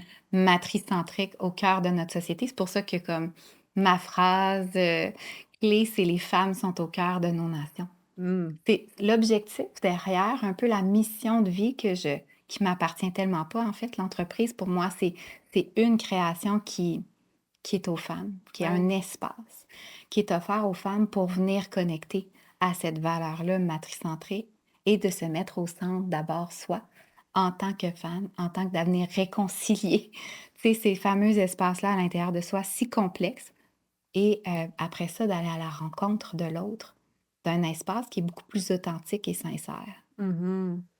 Fait que Mhm. oui, tout à fait. C'est vraiment la mission, bien humblement. Je ne prétends pas venir avoir la clé de la solution à tous nos maux, mais je pense beaucoup que c'est à partir de ça qu'on va venir vraiment créer un mouvement de changement. Mhm.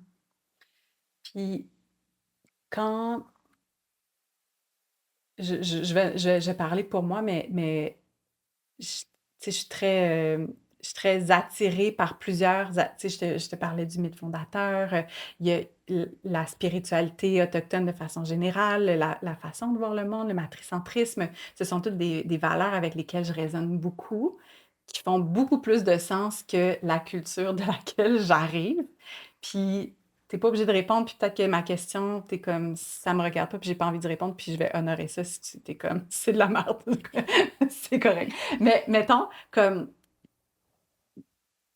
moi qui a un désir de m'inspirer de ces valeurs-là, de, de m'y plonger, d'expérimenter, c'est quoi la façon juste, selon toi, de le faire? C'est parce que le but, c'est pas, je pense que de tout fermer puis de faire, non, ça, ce sont des pratiques qui sont autochtones, puis là, tu sais, Mhm. vous avez essayé de nous les enlever, revenez pas dans nos espaces, là, c'est comme, tu sais, je sais que c'est pas ça, en tout cas pour l'avoir vécu, mais comment pour les gens qui nous écoutent, qui sont pour beaucoup de personnes dans le milieu de la spiritualité, du bien-être et tout ça, qui ont envie d'aller expérimenter certaines choses, est-ce que tu pourrais un petit peu nous guider dans comment le faire d'une façon qui est une posture d'allié? Mhm. La question sous-entendue, est-ce que c'est un peu l'appréciation Ouais, culturelle versus l'appropriation tout à culturelle, fait. juste pour bien saisir Oui, ton oui, oui. propos? Ouais. Parce qu'effectivement, on peut ouvrir cette conversation-là dans le domaine de la spiritualité qui est complexe et qui a été colonisé, à mon Mhm. sens. Donc, je pense que c'est pertinent et tellement d'actualité, en fait, de se déposer avec ces questions-là, parce qu'effectivement, on ne veut pas perpétuer des violences qui existent encore. Et j'aime beaucoup amener la définition de l'appropriation culturelle qui amène la notion de pouvoir et d'oppression. Mm. Donc, dans le sens où on ne peut pas parler un partage culturel dans une société où existe un peuple qui est opprimé et dominé. Ouais. Et c'est notre réalité actuellement. On ne peut pas le dénier. Tu sais, on entend souvent, mais c'est l'histoire du passé, ces choses. Mhm. Pas vraiment. Ouais. Voulez-vous des faits? Tu sais, le système actuel nous continue de nous oppresser de par plusieurs inégalités, que ce soit par rapport au système de santé, que ce soit par rapport au système économique, que ce soit, peu importe, le système politique, etc., etc. Il existe encore plusieurs intersectionnalités d'oppression euh, dans, euh, dans, euh, dans notre société actuellement. Et la spiritualité est venue, je trouve, amener une couche d'oppression encore plus profonde en venant la rendre illégale au pays. C'était illégal pour nous, les Premières Nations, de pratiquer toute forme de notre spiritualité traditionnelle. Donc là, quand on a cette compréhension mentale Mhm. de ce concept et qu'on y reste là, c'est une chose. De venir se dire, OK, je comprends que les gens n'ont pas pu pratiquer. Mais lorsqu'on le descend dans un espace du cœur et de compassion et qu'on peut comprendre qu'actuellement, on est en train de, pour beaucoup de communautés, se réapproprier ces espaces-là et on tente de le faire sans interférence, en fait. de venir créer une spiritualité qui fait sens dans notre monde moderne aujourd'hui en venant partir de nos traditions. Et donc, d'avoir cette compréhension-là en tête puis c'est pour ça que c'est intéressant aussi d'avoir les 2 connotations de notre monde d'hier, dans une spiritualité d'hier qui nous a été complètement comme fermée, versus comment elle peut exister aujourd'hui. Les contextes de vie sont complètement différents aussi. Mhm. C'est la relation avec le territoire et la terre qui est les bases de notre spiritualité, c'est la relation avec la terre et notre interreliance. Bien, aujourd'hui, ça nous a été coupé et on est en train de le redéfinir. Je dis pas que ça n'existe plus du tout. Tu sais, on pratique encore à Wendake, tu sais, nos cérémonies traditionnelles, puis on tente de ramener à la vie plusieurs rituels. Mais donc, on est dans ce processus-là de venir réparer, de venir reconstruire en tant que peuple Mhm. d'abord. Mhm. Et je pense que cette étape-là, elle est importante pour après être disponible à aller la partager. Ouais. C'est pour ça qu'il existe quand même, notamment, tu sais, parce qu'il existe l'appropriation culturelle, pas juste dans le domaine de la spiritualité, mais qui existe cette espèce d'encore plus comme mode de protection envers le sacré. Parce qu'on va se le dire, le sacré a drôlement été ébranlé par l'histoire Mhm. de la colonisation. Donc, on est un peu encore en mode survie, tu sais, dans cette relation-là avec le sacré. Donc, d'abord, de venir nous-mêmes aussi venir prendre soin de cette complexité-là, tu sais, Mhm. pour ensuite, après, la réouvrir envers l'autre, qui est un processus, je pense, décolonial. C'est d'abord le centrer vers soi pour après aller vers l'autre. Et donc, ça peut être vraiment violent, finalement, d'être témoin. En tout cas, je parlais en mon nom, Ouais. d'être témoin de personnes allochtones qui vont venir s'approprier des formes de spiritualité, jamais dans une mauvaise intention, bien entendu, mais Mhm. l'impact reçu peut être quand même vraiment violent. Il y a un grand sentiment d'injustice, d'inéquité et de capitalisation de la spiritualité autour de ça qui est très, très, je trouve, violente. Ouais, je vais dire ça comme ça. Mhm. Donc, pour une personne qui veut se placer en posture d'allié, est-ce que c'est justement de respecter cet espace-là en ce moment qui est nécessaire pour plusieurs Premières Nations de faire, OK, il y a une histoire, il y a un bagage, il y a Mhm. comme une lourdeur à venir Mm. comme digérer, puis alchimiser, puis aussi comme reconnecter avec des choses qui sont en train de se perdre, notamment la langue, la spiritualité. Il y a comme Ouais. de venir se revitaliser soi-même, là, tu sais, avant qu'il y ait d'autres gens qui sont comme on va vous aider à vous revitaliser. Tu sais, Puis on va venir l'exploiter, le commercialiser, c'est tu sais, ça, et le capitaliser. c'est ça, c'est ça. Il y a plusieurs couches d'angles à la réponse. Tu sais, je Mhm. pense pour les gens qui nous écoutent, je parle beaucoup de la règle des 3 S. Ouais. Tu sais, qui est d'abord de se questionner sur la source. Donc, tu sais, je pense qu'on peut être dans une appréciation culturelle en lien avec la spiritualité, dépendamment de où ça se situe. Tu sais, est-ce qu'on encourage une personne autochtone directement? Tu Mhm. sais, est-ce que je vous invite sous mon tipi à Yawinon, puis je vous invite dans un partage de la légende de Yatantik? Ça peut être un moment qui est spirituel, tu sais, Mhm. mais je ne veux pas être dans la transmission d'éléments traditionnels, Ouais. rituels et cérémoniels, tu sais. Pour moi, c'est une limite que je ne me sens pas prête à franchir en tant qu'entrepreneur, de venir capitaliser sur des cérémonies et des notions très sacrées Ouais. de ma nation. C'est comme ça que moi, je me situe à l'intérieur de ça. Mais il y a cette volonté-là qui existe depuis toujours, en fait, de venir partager la beauté de notre culture. Et je pense qu'il faut continuer de le faire, même dans la spiritualité. Tout est dans le comment. Donc, est-ce que vous allez à la source originelle de ce que vous voulez entendre, tu sais, de ce que vous voulez vous inspirer? Puis Mhm. il y a justement cette distinction-là entre être inspiré et prendre, Tellement. et exploiter, voire même capitaliser, tu sais. Mhm. C'est une chose de recevoir, mais est-ce qu'on est obligé de le prendre pour après ça l'utiliser? On peut l'utiliser pour soi. Est-ce qu'on veut venir capitaliser sur ça, tu sais, de venir, ah, je vais venir prendre de la sauge et tu sais, la vendre dans ma boutique? Ouais. Je te pose cette question-là. Ouais, la sauge, c'est un C'est des un exemples quand facile. même assez faciles, mais aussi comme tangible. Ouais, Cette mode-là qu'il y a eu dans la spiritualité ouais, de faire brûler de la sauge, d'utiliser des outils de fumigation qui ont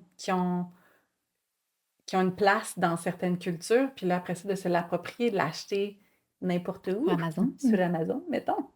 C'est quand même un petit peu drôle. C'est quand même une pense, en tout cas, Alors, d'acheter de la sauce sur Amazon. là, on répond avec le premier S, la source. La source, c'est ça. C'est ça. Est-ce qu'il y a un profit qui est redonné à la communauté concernée? Ouais, ouais. Amazon, je pense pas qu'il redonne. Non. Donc, ça, c'est effectivement Donc, la source. la source. Le deuxième, c'est le sacré. Justement, dans l'exemple que je disais, dans la limite que moi, je suis pas prête à franchir, ben, il y a aussi ça. Qu'est-ce qui est sacré? Mhm. Ça appartient au peuple concerné. Ouais. Tu sais. Donc, on peut la recevoir, l'information, mais après ça, on va venir justement l'exploiter? C'est une autre chose. On Mhm. peut entendre, tu sais, on peut participer, c'est une chose. Mais après ça, de l'utiliser, de se l'approprier, C'est ça. Puis des fois, enlever le caractère sacré, là, ça me fait penser au Blessing Way, tu sais, ouais, qui est un peu à la mode, là. Pour les gens qui connaissent pas ça, c'est qu'au lieu de faire un shower, où c'est comme, voici ma liste et on achète des objets, mhm, c'est comme quelque chose qui est un peu plus de l'ordre de la cérémonie, de femmes pour honorer le passage de la mère. Puis, euh, mais c'est ça, la notion de Blessing Way, c'est pas ça dans la culture originale, c'est les Navajo, ouais, je pense, originalement. Fait que ça aussi, de se on est venu, sensibiliser ouais, à... Mais on est c'est... venu dénaturer le Mhm. sacré pour venir en créer une autre chose. Ouais. Tandis que de juste le nommer autrement, on est venu s'inspirer de quelque chose qui est magnifique. Mhm. On l'a recréé à notre façon pour en créer quelque chose qui fait du sens. Parce qu'ultimement, beaucoup dans la spiritualité, c'est cette quête de sens-là Ouais. qui est très présente à l'intérieur de nous. Fait que je dis pas que c'est pas pertinent, tu sais, d'aller s'inspirer, d'entendre. Mhm. Mais après ça, c'est dans le comment. Ouais. Donc, le deuxième S, c'est sacré. Troisième, c'est signification. Signification. Donc, on rejoint un peu ce que tu viens de nommer dans dénaturer Mhm. et aussi venir, est-ce qu'on est venu copier? Tu sais, est-ce qu'on est venu faire une similitude ou on est venu justement recréer quelque chose de nouveau? Fait que ça, c'est un concept qu'on peut amener dans le milieu des arts, mais aussi dans le milieu de la spiritualité, avec l'exemple que tu déposes, Mhm. de se dire, ben, si on appelle ça un mama blessing, puis je crée ma propre façon de créer un rituel pour célébrer la mère, on n'est pas à faire un copier-coller, de venir Ouais. prendre de la culture sans aller lui redonner en plus. Mhm. Puis après ça, on pourrait parler aussi de juste l'image, après ça, qu'on vient se faire autour d'une culture qui n'est pas la nôtre, beaucoup dans les réseaux sociaux, tu sais. D'aller venir prendre de jouer avec l'image autochtone, cérémonielle, spirituelle, pour se faire comme un crédit de crédibilité, Mhm. d'être ce chaman ou, tu sais, il y a quand même beaucoup, excusez si je me censure pas, parce que, tu sais, je dépose mon opinion, mais on joue beaucoup avec ça, je trouve, dans le domaine de la spiritualité, pour venir je, je pense que j'imagine que parce qu'on adhère peut-être plus à ces valeurs-là, donc on veut les reproduire. Ouais. Il y a quelque chose de des fois de venir se coller à quelqu'un tu sais, qui a une certaine autorité ou une sagesse dans, dans différentes nations Mhm, autochtones, puis de venir vraiment utiliser le nom de cette personne-là, des fois, ou de, mhm, tu sais, se prendre en photo avec. Comme, je le vois passer, puis des fois, j'ai un malaise parce mm. qu'effectivement, c'est ça un peu, il y a encore cette énergie-là de venir, d'extraction, de prendre, de s'approprier, puis c'est difficile de le défaire parce que, comme tu dis, il y a une intention qui est belle, Mhm. mais après ça, c'est comme de venir le conscientiser. Puis je me demande souvent parce que, bon, l'état du monde en ce moment, on est comme, va falloir qu'on fasse autre chose, là, qu'on transforme profondément nos systèmes, notre manière de procéder. Tu sais, c'est comme, on est dû là, pas pour une nouvelle peinture sur les murs, là, c'est comme, c'est dans les fondations là, qu'on doit aller Ouais. travailler en ce moment. Puis, inévitablement, c'est certain que la perspective de beaucoup de peuples autochtones est importante est nécessaire. Et je pense que, tu sais, tu dis que ça va passer par les femmes, mais je pense aussi que ça va passer par la perspective autochtone qu'on a Mhm. vraiment éteinte.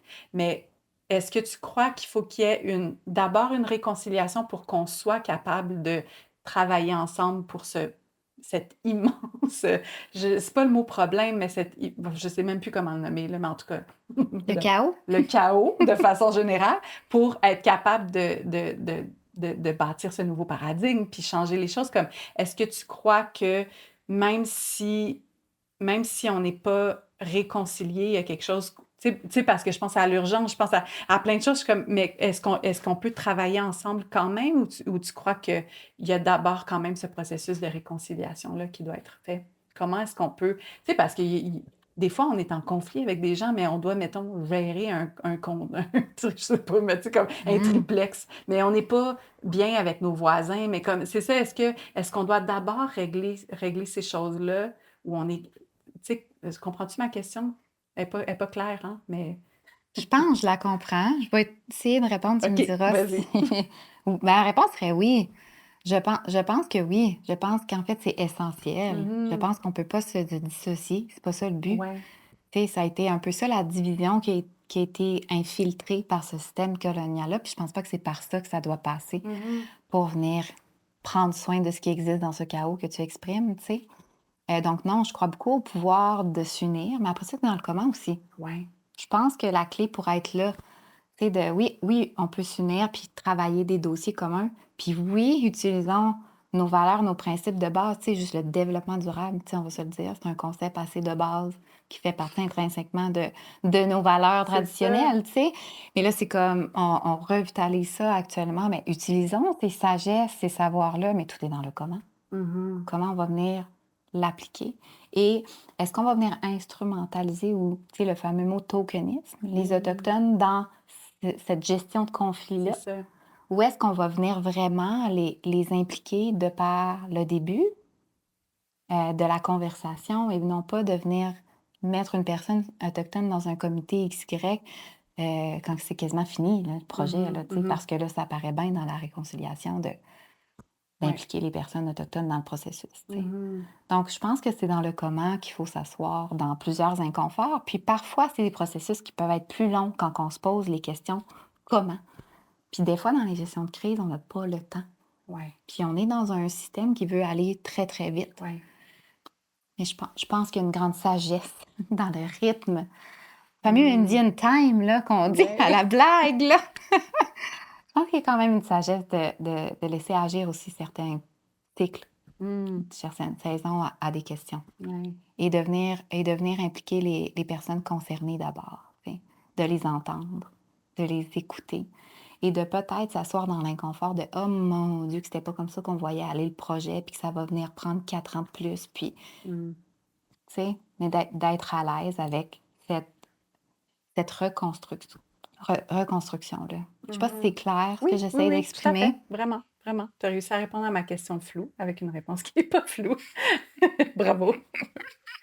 Euh, t'as énoncé la notion du temps, puis je trouve ça vraiment intéressant de parler de temps, mais aussi comme de lignée, parce que c'est souvent ça, je pense.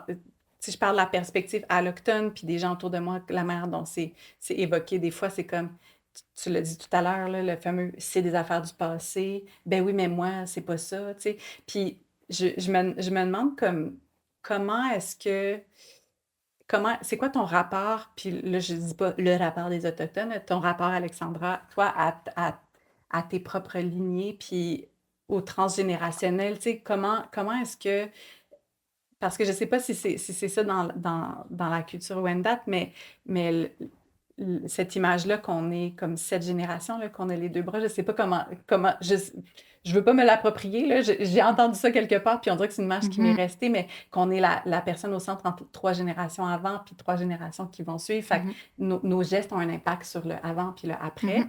Mais c'est ça, c'est comment est-ce que justement tu navigues ça d'honorer tes lignées, d'essayer de faire la transmission. Puis je pense que ça peut peut-être être évocateur pour, d'une perspective alloctone aussi, de comprendre la responsabilisation puis l'impact qu'on peut avoir maintenant, puis de pas juste se sortir de tout ça en disant, ben c'est pas moi, puis c'était des gens avant, puis comme, tu sais, juste comment est-ce qu'on peut avoir une responsabilisation qui dépasse notre propre petite existence sur cette terre en ce moment, dans ce cadre précis. Puis je Mhm, pense que aussi, juste de parler de ça peut informer notre façon de faire des choix dans la vie aussi, mhm, de reconnaître le avant puis mhm, qu'est-ce qui va nous suivre avec notre façon d'agir en ce moment. mhm, tout à fait.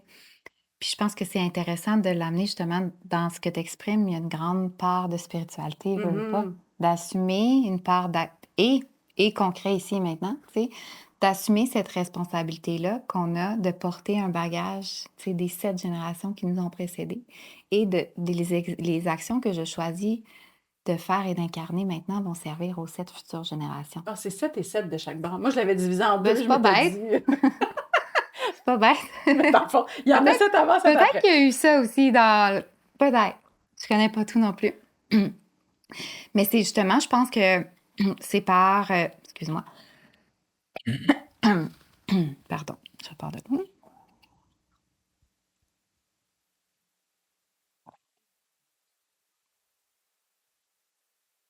Par cette responsabilité-là qu'on choisit.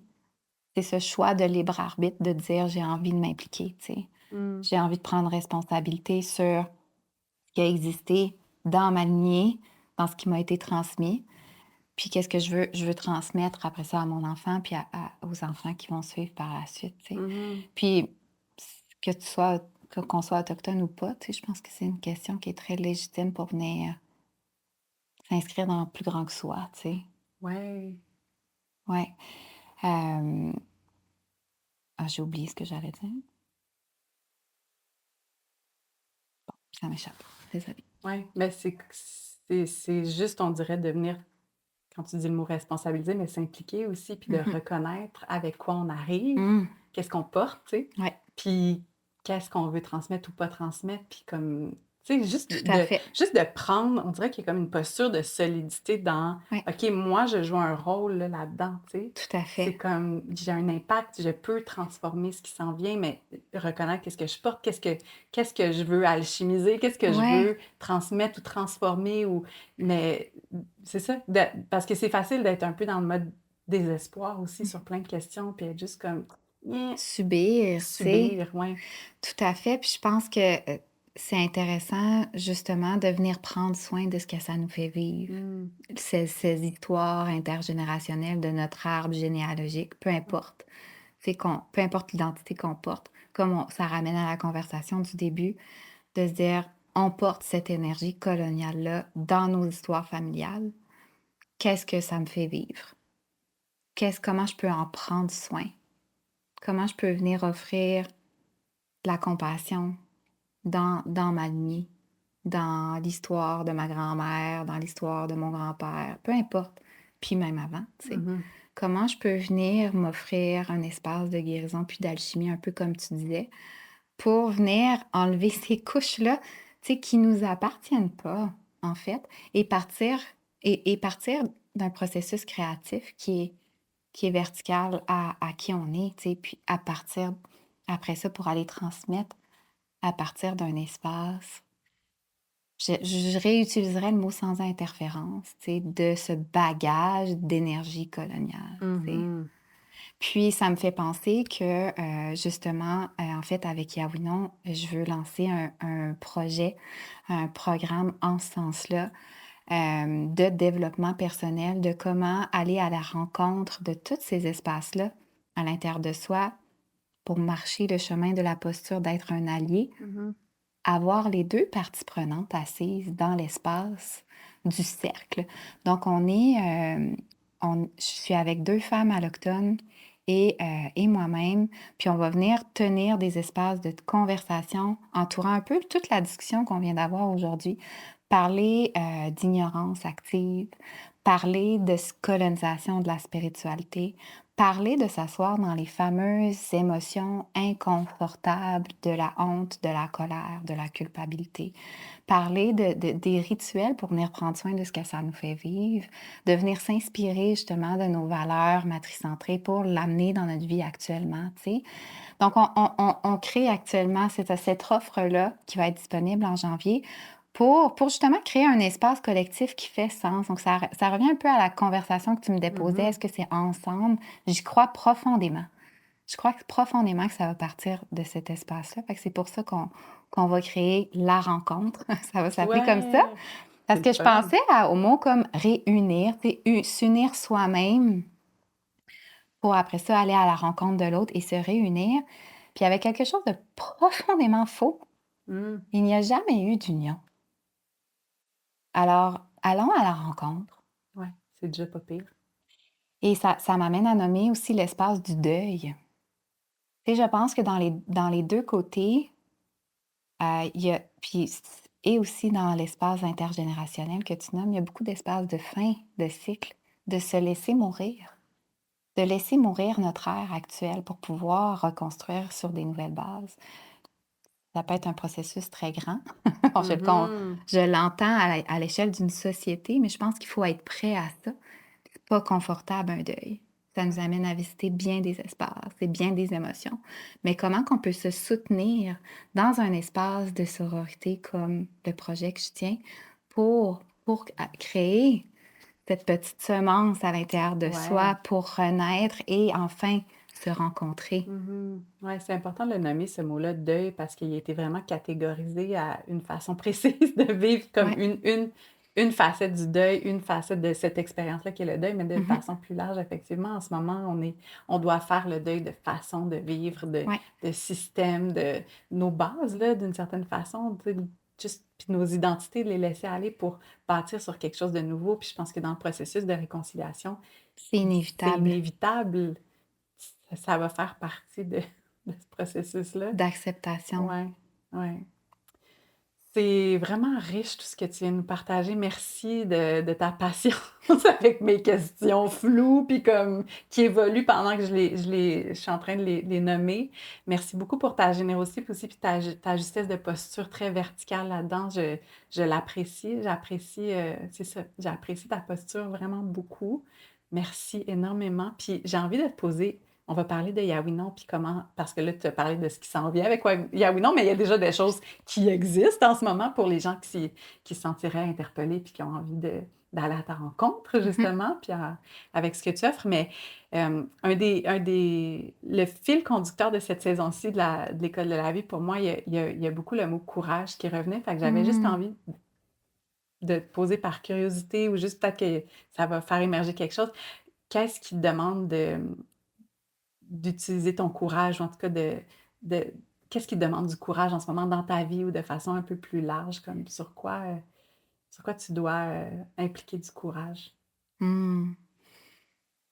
D'ouvrir ma voix dans un espace comme ça, dans être complètement authentique et sincère avec ma vérité. Ouais. Ça me demande beaucoup de courage, bien que je le fais, tu sais, puis je veux continuer de le faire, mais c'est pas un processus qui est simple. Ouais. C'est ça, je l'ai traversé à travers les années par, tu sais, divers espaces qui m'ont demandé du courage, puis je suis de plus en plus à l'aise d'ouvrir ma voix, mais notamment sur des sujets aussi glissants et Mhm. Ouais. inconfortables que la réconciliation et les mots identité autochtone qui peuvent Ouais. être tellement complexes et tellement personnels. Vraiment, vraiment. Ben, honnêtement, ça me demande beaucoup de courage. Ouais. Ouais. Ouais. Fait que merci de m'avoir offert cet Ben, espace-là. merci. Puis, tu Ouais, sais, c'est drôle, sécuritaire. c'est trop drôle parce que j'ai ouvert la conversation en te parlant d'identité, tu sais. Mhm. Mais je sais pas pourquoi c'est ce mot-là qui émergeait pour moi. Tu sais, Ouais. c'est pas que ça m'intéresse pas, mais je veux dire, c'est bizarre que ce soit ce mot-là qui a émergé pour moi parce que peut-être qu'il fallait qu'on le déconstruise dès le départ ou en tout cas qu'on l'adresse. Ben, parce qu'on Mais, est venu justement tellement vouloir l'effacer, cette ouais. identité-là, puis de l'affirmer d'une manière, en plus avec une entreprise, tu sais, il y a tellement comme aussi ce double regard-là, tu sais, oui, Mhm. du côté alloctone, mais pour moi, le regard des miens me demande encore plus de courage de me dévoiler à l'intérieur de cet Ouais. espace-là parce que je porte, puis je comprends tous les espaces qui peuvent venir déranger, puis on veut pas que venir, tu sais, mal faire, tu sais, Mhm.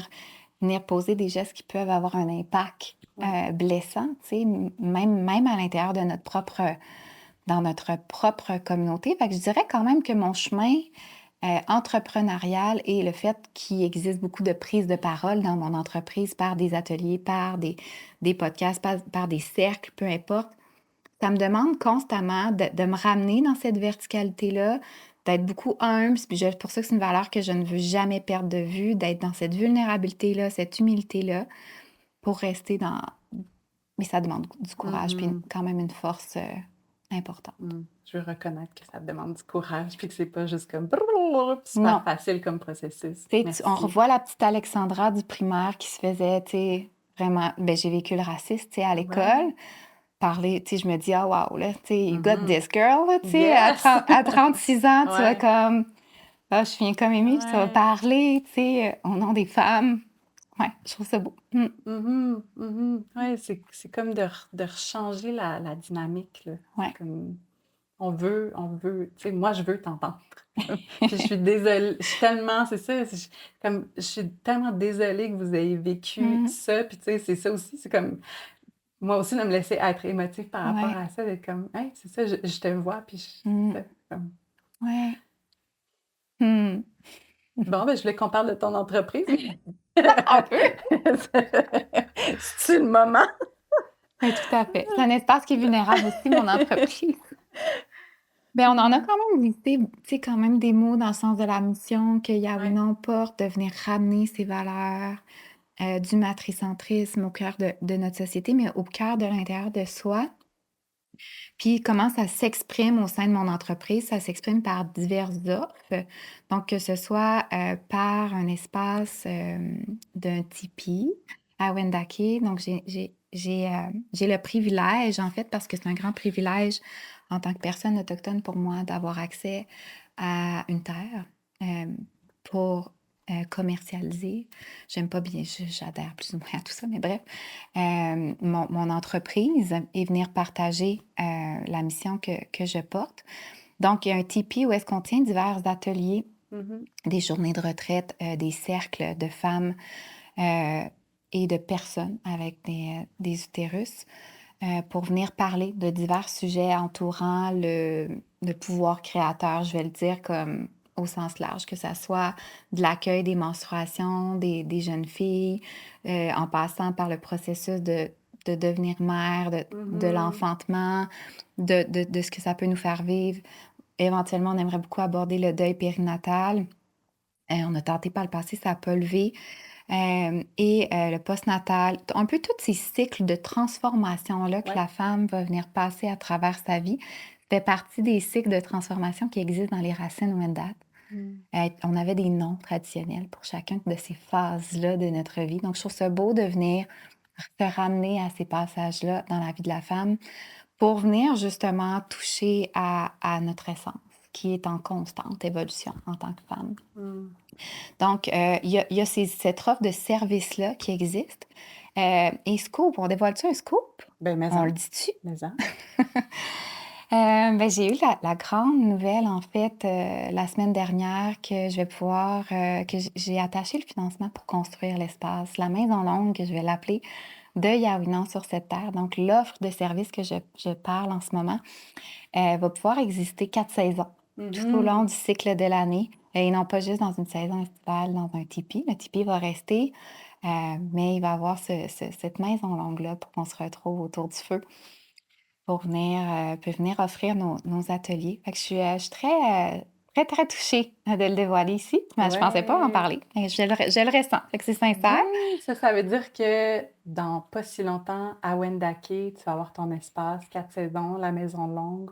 Il va y avoir des ateliers, Exact. des... Wow, Et la partie boutique, qui est boutique. un autre volet de l'entreprise, qui est Mhm. d'avoir des produits écologiques et ben, qui visent à prendre soin des personnes et plus spécifiquement les personnes avec un utérus de manière holistique, que ce soit en proposant des produits pour installer différents rituels de passage dans notre vie de femme, que ce soit des rituels de fumigation pour venir amener la composante activiste à ce côté-là. Ben oui, de Euh, s'approvisionner avec une source Éthique, puis je éthique. transmets toujours le comment, puis c'est pour ça que j'en parle aussi Ouais. souvent dans mes plateformes de comment qu'on peut s'inscrire dans une appréciation culturelle, à mon humble avis, de cette pratique-là, puis on peut venir la re-questionner, bien entendu. Et divers produits pour prendre soin de soi avec une offre de produits corporels qui met de l'avant la médecine du tournesol, qui est une médecine vraiment importante pour nous, les Wendat, qui fait partie Mhm. tu sais, voyons, des plantes qu'on cultivait dans nos champs, nous, les femmes. Donc, il y a un peu tout ça qui est mis de l'avant et un volet aussi d'en venir faire rayonner d'autres artisans autochtones, notamment Wendat, mais éventuellement d'autres, pardon, d'autres entreprises autochtones, d'abord du Québec, puis éventuellement pour ouvrir à plus grand. Donc, il y a un peu de tous ces types de produits-là dans mon éco-boutique. Puis, il y a aussi le volet conférence parce que j'aime beaucoup aussi aller me promener dans divers milieux de la société, que ce soit dans des écoles, que ce soit dans des entreprises, au gouvernement. Donc, d'avoir divers espaces de discussion pour aborder des conversations comme on l'a Mhm. aujourd'hui, que ce soit pour présenter des concepts comme le matricentrisme. Tu sais, j'ai un atelier de 3 heures sur le sujet. Que ça soit pour parler de la médecine des 3 sœurs, de cette relation-là tellement holistique qu'on peut avoir avec l'agriculture des plantes, que ça soit pour parler d'activistes ou de réconciliation. Donc, j'ai diverses offres OK. en ce sens-là aussi pour diverses organisations qui s'intéressent au sujet puis Ouais. qui aimeraient le mode oui non nomade, là. Ouais, C'est- non, mais c'est super. C'est des gens qui entendent la conversation qu'on vient d'avoir puis qui se disent, OK, j'ai Mm, envie de pouvoir l'appliquer dans mon entreprise, dans mon tout à fait. organisation, puis juste qu'on ait cette conscience-là De qui, comment on peut mettre en action ouais, aussi après. Tu sais, c'est bien beau d'avoir ces conversations-là, mais comment qu'on ouais, l'ancre maintenant, puis comment dans mon entreprise ça peut s'appliquer. mhm, Mm. vraiment. Merci. Puis il y a sur les réseaux sociaux aussi déjà, il y a Yaoi Non sur Instagram, il y a ton Oui, site web où toutes les informations sont là. Puis aussi, tu exact. fais vraiment du contenu qui est toujours pertinent, qui est beau, qui est à ton image. Je te Merci. renvoie ce beau miroir. C'est un espace très réciproque d'admiration Hmm. que cette conversation-là a eu lieu. Je te dis un Comment... sincère tiawankinan. C'est ça que j'allais te demander, comment est-ce qu'on Oui, dit en langue Wendat, tu sais? tiawank. Tiawank, c'est Tiawank. merci. Oui. Et inin, c'est merci beaucoup.